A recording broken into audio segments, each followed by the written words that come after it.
Well, it seems to me that the Christmas story reads like a treasure hunt. People with clues, searching for the great prize. The prize is Jesus, God's self being born among us.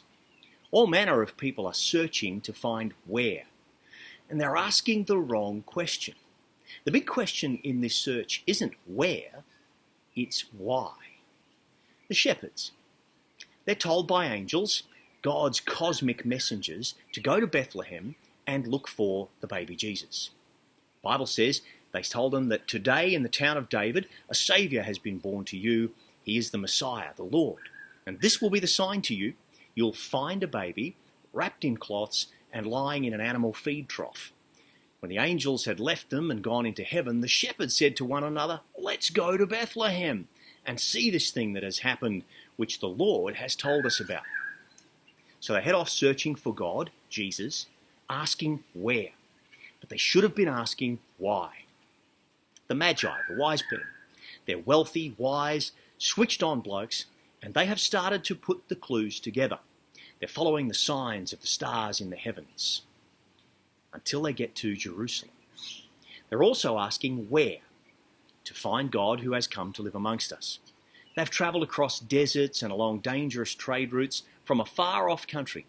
And when they get to King Herod's palace in Jerusalem, they not only ask the wrong question, but they ask the wrong guy.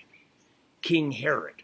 He also wants to know where Jesus is, and he tells the Magi, "Go and search carefully for the child, and as soon as you find him, report to me so that I might go and worship." Rubbish. Herod wants to know where Jesus is so he can have the child killed. This is the last bloke you want tracking Jesus down. He doesn't want to worship. Perhaps Herod is searching for where because he actually understands why Jesus has been born. The real king, the Son of God, the Lord of all creation, has come, searching for us. Did the shepherds stop for a moment and realize that they were the treasure in this treasure hunt? Smelly, stinky, kept outside of town. Nobody liked shepherds.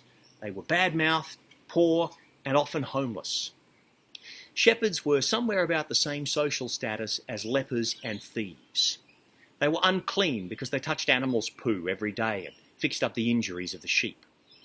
They're running around looking for Jesus, too stunned to stop and think that God has come looking for them. He has found them, and he's offered them the good news and an equal share in the joy that is for the whole world, an equal opportunity to experience peace for all humankind. Why is Jesus born for the shepherds? To show that God comes looking for everyone who ever felt left out, worthless, or at the bottom of life's ladder. The Magi, the wise men, they must have been pretty sure of their own wisdom, wealth, and well-being. They travelled in style, they mixed with celebrities and hotshot politicians. They thought they were bringing treasures to give Jesus. They didn't understand that Jesus is God's gift to them. We're never going to find God by being wealthy, wise, and well-connected. God has come searching for the wise men too, showing the three kings who the real king is, Jesus. Why is Jesus born for the wise men? Jesus is born to show that God cares nothing for our wealth, possessions, or success. He cares for us. God treasures people. Whether you're a shifty shepherd or a wealthy wise guy, at Christmas time, God comes looking for you. Yeah.